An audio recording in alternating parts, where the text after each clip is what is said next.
네, 오늘 우리가 살펴볼 내용은 행복이라는 내용입니다. 행복. 우리가 행복하기를 바라는 것은 정말 우리 마음속에 너무나 기본적인 그런 원초적인 마음이죠.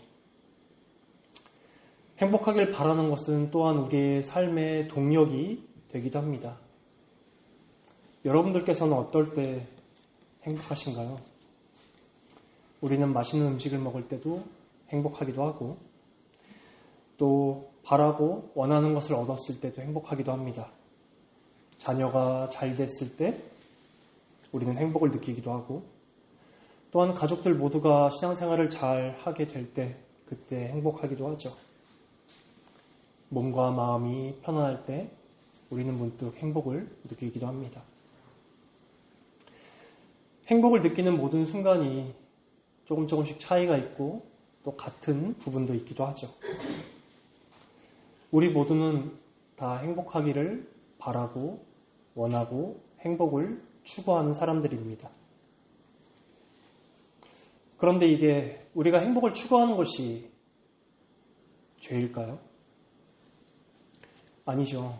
행복을 추구하는 것은 우리의 죄가 아니죠. 행복을 쫓는 것은 죄가 아닙니다.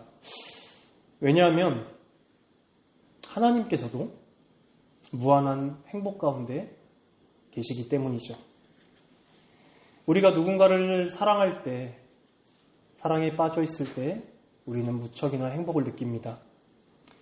하나님께서는 하나님을 사랑하시면서 무한히 행복하십니다.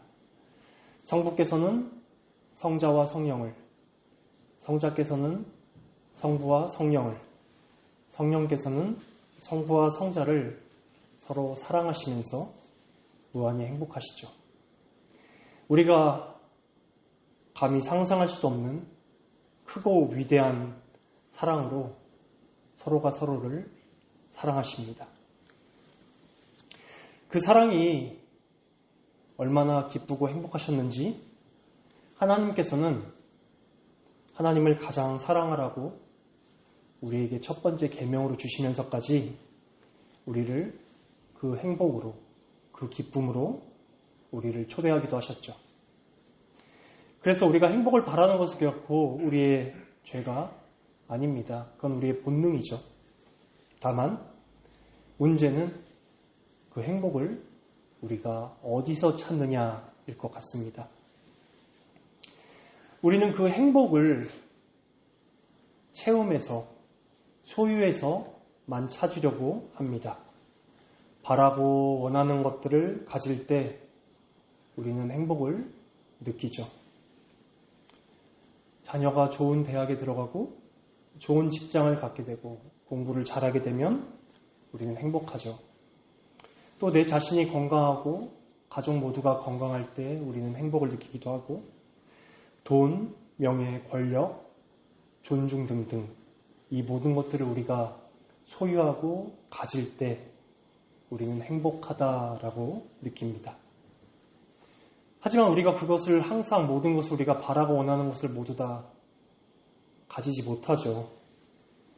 우리는 시간의 제약 가운데도 있고 또한 돈의 제약 가운데도 있고 건강과 여러 가지 제약들이 우리 주변에 많이 있기 때문입니다.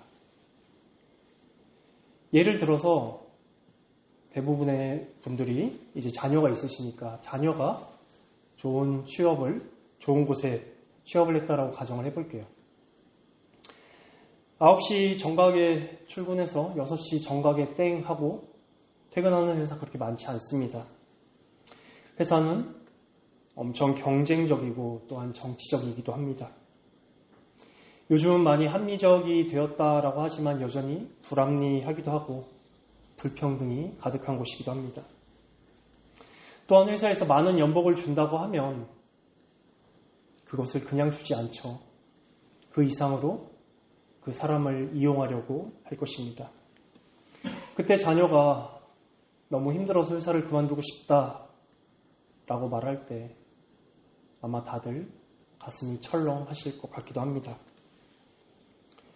우리가 행복을 우리의 소유에서 찾는다고 하면은 우리는 늘 불행하다가 어쩌다 한번 행복을 경험하게 되겠죠. 근데 성경에 보면 데살로니가전서 5장 16절에 항상 기뻐하라 라고 하나님께서 말씀하십니다.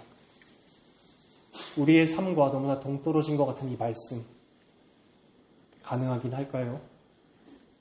심지어 예수님께서는 우리가 살았던 이 모든 삶을 직접 살아보셨고 예수님께서는 경제적인 어려움도 겪으셨고 관계의 깨어짐도 겪으셨으며 외로움과 고통도 친히 경험하신 분께서 이 말을 어떻게 하실까요? 항상 기뻐하라. 이거 좀 우리의 현실과 너무 동떨어진 그런 말이 아닌가? 이런 생각도 들 수 있습니다. 데살로니가전서 5장 16절만 딱 떼어놓고 본다면 우린 그렇게 생각할 수 있죠. 근데 그 이후에 항상 기뻐하라, 쉬지 말고 기도하라, 범사에 감사하라. 이것이 그리스도 예수 안에서 너희를 향하신 하나님의 뜻이니라 라고 해서 그리스도 예수 안에서 항상 기뻐하고 쉬지 말고 기도하고 범사에 감사하라는 게 하나님 말씀이었습니다. 또 빌립보서 4장 4절의 말씀입니다. 주 안에서 항상 기뻐하라. 우리 주 예수 그리스도 안에서 항상 기뻐할 수 있다라고 하나님께서 말씀하십니다. 바울이 이 말을 어디서 했나요? 쇠사슬에 묶인 채로 감옥에서 말했습니다. 만약 바울이 자신의 소유에서 행복하거나 만족을 느꼈다면 그는 결코 이 말을 할 수 없었을 것입니다. 쇠사슬에 묶인 감옥은 비참하죠. 하지만 바울은 그 감옥 안에 있으면서도 그리스도 안에서 기뻐하고 만족했습니다. 이제 오늘 본문을 다시 한번 살펴보고자 합니다. 내가 여호와께 바라는 한 가지 일 그것을 구하리니 곧 내가 내 평생에 여호와의 집에 살면서 여호와의 아름다움을 바라보며 그의 성전에서 사모하는 그것이라. 이 시편은 다윗의 말년에 쓰여진 시로 많은 학자들이 추정합니다. 아마도 자신의 아들인 압살롬에게 쫓기면서 광야에서 부른 노래로 그렇게 추정하죠. 다윗이 자신의 소유나 자신의 상황에서 만족을 했다면 과연 이렇게 노래할 수 있었을까요? 그는 이스라엘 왕을 천하를 호령하던 왕이었습니다. 하지만 왕위를 빼앗기고 자신의 아들에게 쫓기면서 이 노래를 불렀습니다. 자신을 죽이려고 하는 군사들에게 쫓기면서 도망치면서 이 노래를 불렀죠. 다윗이 만약 자신의 소유와 자신의 상황에서 만족을 느꼈다면 그는 이것을 구하지 않았을 것입니다. 아마도 만약에 그랬다면 다윗은 자신의 왕위를 되찾게 해달라고 자신의 아들이 자기를 죽이지 않게 해달라고 구했을 것이죠. 하지만 다윗은 경험적으로 알게 된 것이 하나 있습니다. 바로 자신의 행복이 자신의 소유나 자신의 상황에 있는 것이 아니라고요. 소유나 상황은 언제 어느 때고 변할 수 있는 것들입니다. 자기가 가진 것 같지만 놀랍게도 하나님께서 잠시 그에게 맡겨두신 거였다라는 것을 깨달은 것이죠. 그래서 다윗은 영원한 것에 눈을 돌립니다. 영원하고 변하지 않고 언제나 자신을 행복하고 기쁘게 해줄 것에 자신의 눈을 돌리죠. 바로 하나님의 아름다움입니다. 갑자기 아름다움이 나왔니? 놀라셨을 것 같은데 놀랍게도 사람들은 아름다움을 추구하고 쫓기도 하고 사랑하기도 하고 바라기도 합니다. 우리가 아름다움이라는 말을 들으면 우리는 되게 외모적으로 아름다움을 생각합니다. 물론 외모적인 아름다움도 포함되지만 우리는 이런 말도 들어봤죠. 내면의 아름다움이라는 말도 들어봤습니다. 예를 들어서 마음이 따뜻한 사람도 아름다운 사람입니다. 대화를 할 때 상대방을 편안하게 하고 따뜻하게 해주는 분들이 우리 주변에 있죠. 그분들은 외모와 상관없이 그 따뜻함이 그분을 아름답게 하기도 합니다. 우리는 그분의 그 따뜻함에, 그 아름다움에 매료되고 이끌리죠. 그래서 그분이 매력적이라고, 좋은 사람이라고 여기기도 합니다. 또 지적으로 탁월한 분들도 계시죠. 지식적으로 남들보다 많이 알아서 다른 사람이 무언가를 알려고 할 때 도움을 주기도 하고 또 현명하게 판단을 내려주기도 하고 결정하는 분들이 우리 주변에 계십니다. 그래서 선택의 기로에 그분을 찾아가서 그 지식의 아름다움에 우리는 빠지게 되죠. 시바 여왕도 솔로몬의 지성의 아름다움에 이끌려서 그 먼 길을 쫓아왔던 것처럼요. 또한 강함이라는 것도 아름다움입니다. 부드러움도 아름다움이고 유연함도 아름다운 것이며 아름다움은 우리가 생각하는 것 이상으로 넓고 방대합니다. 그래도 서울대에서는 미학과라는 학과가 있습니다. 바로 이러한 아름다움에 대해서 연구하고 공부하는 그런 학과도 있습니다. 모든 사람은 아름다움을 추구하고 쫓기도 하고 사랑하기도 합니다. 그런데 이 모든 아름다움은 바로 하나님께로부터 나온 것입니다. 하나님께서 이 사람에게는 이런 장점, 이런 아름다움을 주기도 하셨고 또 저 사람에게는 저런 아름다움, 저런 장점도 주기도 하셨고 또 자연 만물에도 하나님의 아름다움이 찬란하게 펼쳐지죠. 예를 들어 우리는 노을을 바라볼 때 참 노을이 아름답다라고 느끼는데 바로 그 노을을 만드신 하나님의 아름다움이 그 노을에 묻어있는 것입니다.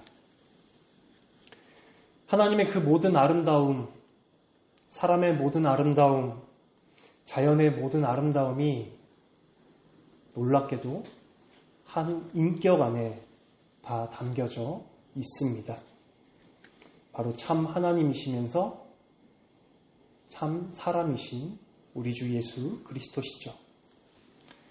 주 안에서 기뻐하라 라는 초대는 바로 그리스도의 아름다움을 바라보며 기뻐하고 만족하라는 초대이지 이것은 명령이 아닙니다. 그리스도의 아름다움에 대해 몇 가지 말씀을 드리면 그분은 마땅히 취하실 것을 취하지 않는 아름다움을 가지고 계십니다. 하늘 보좌에서 찬양과 경배를 받으셔야 마땅하신 분께서 로마의 왕궁에 태어난 것이 아니라 고작 말구유에 태어나셨습니다. 진흙과 짐승의 똥이 묻은 제자들의 발을 그분은 무릎을 꿇고 친히 씻기셨죠. 알몸으로 십자가에 매달리시면서 자신을 매단 이들을 위해서 그분은 기도하셨습니다. 이스라엘 공회의 가장 상석에 앉으셔야 마땅하신 분께서 그 공회의 심판을 받으셨죠. 이 세상 모든 왕들과 함께 가장 상석에 앉아서 식사를 하셔야 하는 분께서 지극히 자신을 낮추셔서 세리와 죄인들과 함께 식사를 하는 분이셨습니다. 마땅히 취하실 수 있는 것을 취하지 않으시고 지극히 자신을 낮춘 그리스도의 아름다움입니다. 저는 그분의 강함도 굉장히 아름답다라고 생각합니다. 귀신 들린 자에게 다가가 귀신을 쫓아내시는 강함. 저라면 만약 귀신 들린 자를 신방해 주세요라는 요청이 들어오면 전 솔직히 무서울 것 같아요. 손으로 만든 찻집으로 성전의 장사치들을 쫓으신 강함. 저는 불의를 잘 참거든요. 공회에 끌려가셔서도 담대히 할 말을 다 하시고 유리와 가시가 박힌 채찍을 맞으시면서 살찜이 뜯겨나가도 참고 인내하신 강함. 우리 목자께서는 이렇게 강하고 아름다우십니다. 그분은 참 하나님이시지만 참 사람으로 우리와 똑같은 몸을 가지셨습니다. 그분의 몸이 고통에 더 강할까요? 그렇지 않습니다. 제자들이 자신을 다 배반하고 떠났을 때 부활하신 예수님께서는 제자들을 직접 찾아다니시면서 모으시고 제자들을 사랑으로 감싸주시고 용기를 북돋아 주시기도 하셨습니다. 이것이 바로 그리스도의 강함이죠. 오늘 설교를 이제 좀 정리를 해보고자 합니다. 우리는 행복하기를 바라고 기쁨을 쫓는 존재들입니다. 하지만 세상의 소유나 상황에서 기쁨을 찾으려고 하는 것이 우리의 문제이기도 합니다. 세상의 소유나 상황은 우리가 통제할 수 있는 것이 아닙니다. 우리에게 잠시 맡겨지는 불확실한 것들이죠. 하지만 우리가 불변하는 아름다움에 매료돼서 만족하고 기뻐하게 될 때 우리는 또 다른 행복을 누릴 수 있을 것입니다. 위대하신 그리스도, 아름다우신 그리스도를 바라볼 때 우리는 또 다른 행복을 경험하게 될 것입니다. 그리스도의 그 아름다우심을 마음으로 누리게 해달라고, 가슴으로 누리게 해달라고 기도를 해보면 어떨까요? 그래서 성경을 통해 그 그리스도의 아름다움을 우리가 보게 될 때 우리의 소유나 우리의 상황에 만족하는 기쁨이 아닌 정말 그리스도의 아름다움을 사모하는 그런 기쁨도 우리는 누리게 될 수 있습니다. 기도와 성경이 정말 우리에게 주신 큰 은혜의 수단입니다. 은혜의 통로죠. 기도를 통해서, 성경 읽기를 통해서 그리스도의 아름다움을, 다윗이 말했던 그 아름다움을 우리 모두 다 누렸으면 좋겠습니다. 제가 개인적으로 좀 부끄러운 고백을 하나 이 자리에서 하고자 합니다. 제가 신학을 처음 시작할 때 저의 삶의 최종적인 목적이 전 담임 목사일 때가 있었습니다. 목회자의 길을 걸으면서 담임 목사가 되면 전 정말 행복해질 거라고 그렇게 생각을 했거든요. 그래서 그 타이틀을 가지기 위해서 더 공부하기도 하고 또한 동기들과 친목을 다지기도 하고 또 그렇게 사역을 할 때도 있었습니다. 그런데 그게 아니더라고요. 담임 목사가 되게 되면 또 다른 것이 저의 마음을 채우려고 할 것이고 저는 또 그거를 쫓아 살아가게 될 것을 깨닫게 해주셨습니다. 그래서 그 다음부터 저의 최종적인 목적은 예수 그리스도로 바뀌었습니다. 그리스도의 아름다움을 바라보고 기뻐하고 즐거워하면서 제가 기뻐하고 즐거워하는 분을 함께 나누고 다른 이들도 함께 기뻐하고 즐거워하는 것이 저의 기쁨이 되고 또한 저에게 즐거움이 되었습니다.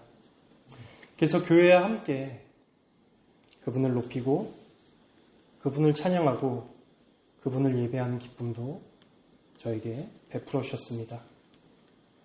제가 이 설교를 준비한 것은 저는 여러분들께서도 모두 다 행복하셨으면 좋겠습니다. 정말로요. 그리스도께로 오세요. 그리스도의 아름다움을 바라보며 기뻐하고 즐거워하는 우리 시민교회가 되기를 간절히 소망합니다.